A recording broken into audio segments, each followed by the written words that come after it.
Ya baik pemirsa, kita lanjutkan diskusi kita malam ini. Salah satu substansi dari rekaman pembicaraan antara Ketua DPR Setia Novanto dan Presiden Direktur Freeport Indonesia Ma'ruf Samsudin serta pengusaha Riza Khalid yang membuat Presiden Jokowi marah adalah soal bagi-bagi saham Freeport. Saya ajak Anda untuk kembali menyimak rekaman atau cuplikan rekaman sebagaimana yang diperdengarkan dalam sidang MKD. Ada si SDM sama Darmo. Nah kalau menurut saya memang Pak Presiden itu ada yang ini mohon maaf ya, ada yang dipikirkan untuk ke depan memang. Kalau dilihat dari karena dengar Pak Yusuf Kalla itu kan terjadi begitu, makanya selalu nyinggung kan.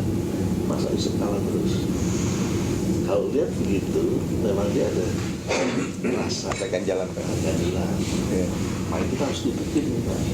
Nggak bisa-bisnya. Percantik. Percantik. Iya. Tapi kalau itu pengalaman kita ya, ada ya dengan saya dengan Pak Luhut ya, pengalaman dengan Presiden itu rata-rata 99% itu gurih semua. Ada keputusan-keputusan penting lah ya, negara itu bermain kita, makanya saya tahu.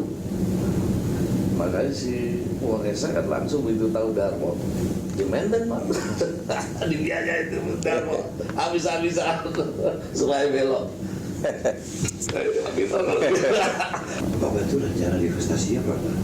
30%. 30. Ya sudah lepas 9,36 dipegang BUMN lagi ya. Kalau nggak salah tuh Pak Luhut itu ada bicara Pak Luhut. Ini Pak Luhut itu bicara dengan Jibob. Jadi Pak Luhut itu ada undang-undang apa? Kalau gua bakal ngomong Pak Luhut, jangan dulu. Ambillah 11, kasih bagikan 9. Harus adil, cek gua. Kalau nggak ribut. Iya Pak. Jadi kalau pembicaraan Pak Luhut di Sandiaga dengan Jibob karena dia 4 tahun yang lalu itu dari 30% itu dia memang di sini 10% dibayar pakai dividen, jadi ini tapi dibayar caranya. Nah, mungkin itu yang jadi tuntutan Pak Luhut sehingga mengganggu konstelasi ini. Begitu dengar adanya di sana cawe-cawe, Presiden nggak suka, Pak Luhut jadi dikerjain kan begitu kan. Nah sekarang kita tahu kuncinya, ternyata kunci ini nggak begini-begini gitu loh. Kita kan ingin beliau berhasil, di sana juga senang kan gitu. Nah kalau Pak ini kan strateginya pinter. Ya pemirsa, saya yakin Anda juga sudah mendengarkan rekaman percakapan ini dari banyak sumber yang memang di tanah air sekarang ini. Selain sebuah sinetron yang sering ditayangkan di TV itu, sepertinya rekaman pembicaraan ini yang menjadi populer di tanah air kita. Sudah bergabung bersama kami di studio Berita Satu News Channel, anggota Dewan Pertimbangan Presiden, Bapak Suharso Monoarfa. Selamat datang Pak Harso, apa kabar? Baik, sehat? Alhamdulillah. Bagaimana Bapak mengomentari mendengar rekaman tadi Pak? Itu teman-teman Bapak semua kan? Gimana rasanya tahu itu teman Anda bicara itu? Aduh, sedih dan miris saja dengarnya itu ya. Kalau itu benar terjadi ya. Ya, karena itu pejabat negara Pak. Iya. Tapi marahnya Presiden bagaimana tuh? Saya kira begini, marahnya Presiden itu mendemonstrasikan kulminasi dari kegalauan beliau saya kira, dan itu wajar. Boleh dikatakan ini penilaian saya. Selama ini kan ada pihak-pihak atau ya mungkin publik juga menganggap Presiden tidak aware, ya. Presiden tidak memberikan perhatian secara seksama dalam hal ini. Padahal menurut saya tidak mungkin seorang anggota kabinet itu datang di lembaga negara yang lain, dalam hal ini DPR, tanpa sepengetahuan presiden. Tetapi kan kemudian langkah itu dinyatakan oleh menteri yang lain, Menko Polkam, tanpa sepengetahuan presiden, dan kemudian dikomentari lagi oleh menteri yang lain. Begitu. Jadi menimbulkan kegaduhan sendiri dalam. Saya kira presiden kemudian merasa bagaimana dengan anggota kabinet. Tidak mungkin anggota kabinet itu berani melakukan sesuatu tanpa sepengetahuan presiden, kecuali kalau mereka mau konyol dan celaka sendiri. Ini pengalaman saya sebagai anggota kabinet dulu, nggak akan mungkin itu. Tapi jadi harus ada rasa percaya satu sama dan lain. Jadi jangan membuat framing sendiri, wah ini dilakukan si ini tanpa ini, tidak boleh saya kira. Atau jangan-jangan faktor pemicu klimaksnya presiden sampai marah begitu juga karena sikap anggota kabinetnya yang itu tadi, banyak yang membuat gaduh sendiri di dalam. Ya itu saya nggak berani untuk, tapi bisa saja itu. Tapi Bisa saya saja kira terjadi. ya bisa jadi itu terjadi. Presiden minta ini nggak Pak, pendapat One Team Press dalam hal ini khusus? Tapi kami memberikan pertimbangan ya. Kami memberikan pertimbangan. Apa pertimbangan dari One Team Press? Saya tidak bisa share Ini di tertutup sini. ya? Tertutup. Terkait dengan kasus yang dialami oleh Ketua DPR, Freeport-nya, atau Pokoknya peristiwa yang terbaru soal Freeport ini. termasuk bagaimana sikap presiden menghadapi? Ya itu pertimbangan kami dan terpulang pada presiden.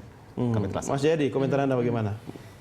Iya, saya kira memang tadinya begitu ya, bahwa tidak mungkin seorang anggota kabinet kemudian pergi melaporkan seorang anggota dari lembaga negara yang lain, ya, itu tanpa sepengetahuan presiden, apalagi untuk isu yang sangat sensitif. Kita Menteri tahu ini kan pembantu presiden, ya. Masa betul. Presidennya nggak tahu? Karena yang itu tadi berkali-kali saya selalu menyatakan saya khawatir kalau tidak dikelola dengan baik isu ini, dia bisa muncul menjadi isu pertentangan atau konflik antar lembaga negara, gitu loh. Nah, tetapi jangan sampai ke sana lah. Jangan sampai ke sana, makanya itu bisa bola liar nanti kalau ke jadi situ bola kan. liar. Dan kalau orang sudah merasa tersudut kan bisa saja dia melakukan segala cara melakukan. Betul. Tapi Pak Harso, kalau misalnya presiden sudah marah begitu, apa langkah selanjutnya? Apakah mengikuti perkembangan di MKD atau bisa melemparkan ini ke ranah hukum langsung melalui kejaksaan, kepolisian?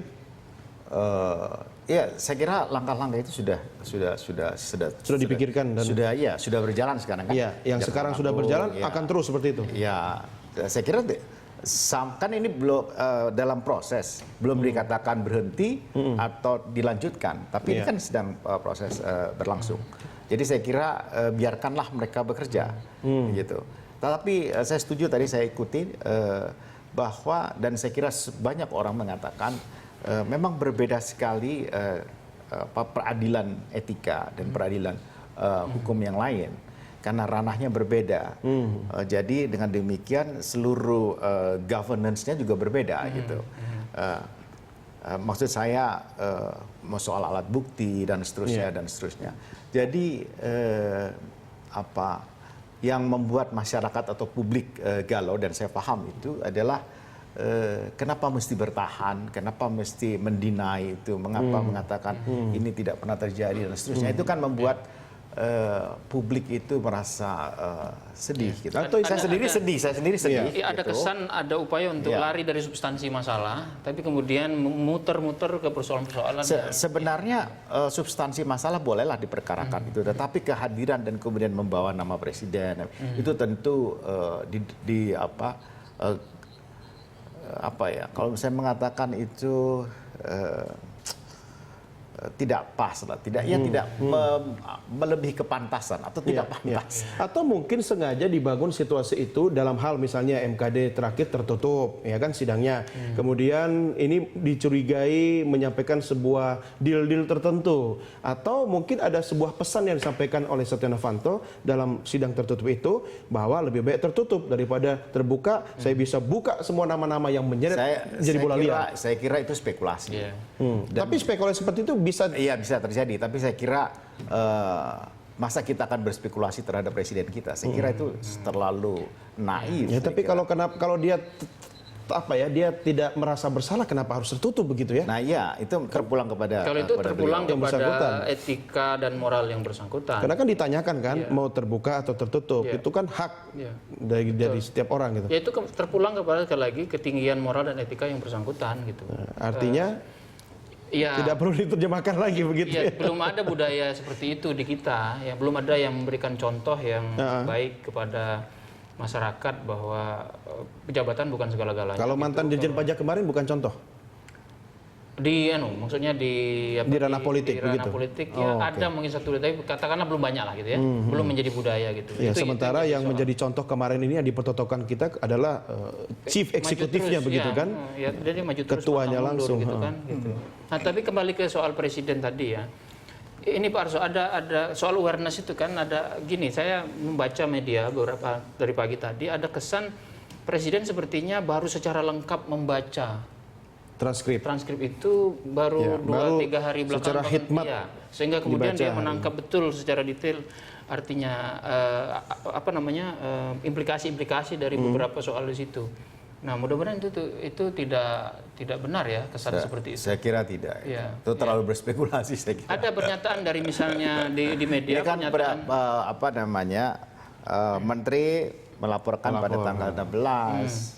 Kemudian sebelumnya pasti sudah didiskusikan pada presiden. Cuman secara politik saya ingin mengatakan bahwa selain menunjukkan bahwa presiden memang peduli dengan soal itu, saya kira presiden juga ingin saya kira meyakinkan mesti kepada peduli, publik. karena ini menyangkut wibawa lembaga negara. saya kira. Ini bukan soal Joko Widodonya, tapi Bukan. Iya. lembaga kepresidenan begitu Iya. kan. Ya, bukan hanya ke lembaga presiden kalau menurut beliau. Lembaga kan. negara. Lembaga-lembaga negara yang lain juga. Iya. Itu kan dipertaruhkan Betul. sekarang. Setelah kasus kemarin itu kan setelah sidang terbuka lalu anti klimaksnya di sidang tertutup, kemudian kan ada pertanyaan di publik, ini presiden ngapain gitu. Nah, saya kira Kan mengikuti sidang. Ya, momentum Artinya kemarin kan dipakai oleh presiden dengan pernyataan itu untuk mengatakan bahwa kepada publik bahwa presiden berada pada sisi publik gitu. Iya, artinya kan presiden juga harus berhati-hati Mas. Artinya tidak melulu harus memberikan reaksi begitu kan yang reaktif pada saat betul. terjadinya Betul. sebuah kasus. Nah, mungkin saatnya yang lebih tepat sekarang ketika presiden memilih momentum untuk marah di depan media seperti itu setelah beberapa waktu sebelumnya kok no respon begitu kan? Ya selama ini kan respon presiden serahkan kepada MKD kan gitu. Karena kebetulan kemarin itu publik melihat MKD sampai saat ini sulit diharapkan gitu kan. Maka kemudian presiden menunjukkan bahwa kepada publik bahwa dia berada pada sisi publik gitu. Dia bukanlah pembela permainan-permainan yang ada di MKD yang suara publik juga sudah terwakili lewat saluran komunikasi interaktif kita. Kita akan mendengarkan bagaimana komentar atau pertanyaan dari pemirsa melalui sambungan telepon. Sudah tersambung bersama kita yaitu Pak Heru dari Rawamangun, Jakarta Timur. Selamat malam Pak Heru. Selamat malam.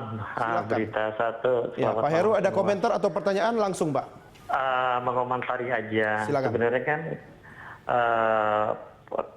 anggota dewan dengan serta penasihat presiden ini sebenarnya sudah tahu bahwa yang punya Indonesia itu bukan presiden, bukan kita semua kok. Siapa dong yang punya Pak? Yang punya Indonesia itu adalah para politisi busuk dan pengusaha busuk. Itu jelas, itu terlihat. Pak Heru jangan terlalu pesimis gitulah Pak. Loh, enggak loh. Kalau memang kami sebagai rakyat dari awal sudah menduga bahwa MKD ya itu tadi dari MD3-nya juga bermasalah. Ya. Nah, siapa yang membuat MD3 di situ? Itu tadi politisi busuk dan pengusaha busuk di sana ada. Ya. Kalau kita mau jujur bicara, sebenarnya kita untuk mendapatkan etik, moral para politisi yang baik itu sebenarnya simpel kok. Gimana itu Pak? Sebenarnya simpel. Buktikan dulu kepada rakyat bahwa mereka bekerja dan menolak gaji. Itu buktikan dulu. Nah, kenapa? Mereka duitnya sudah banyak kok.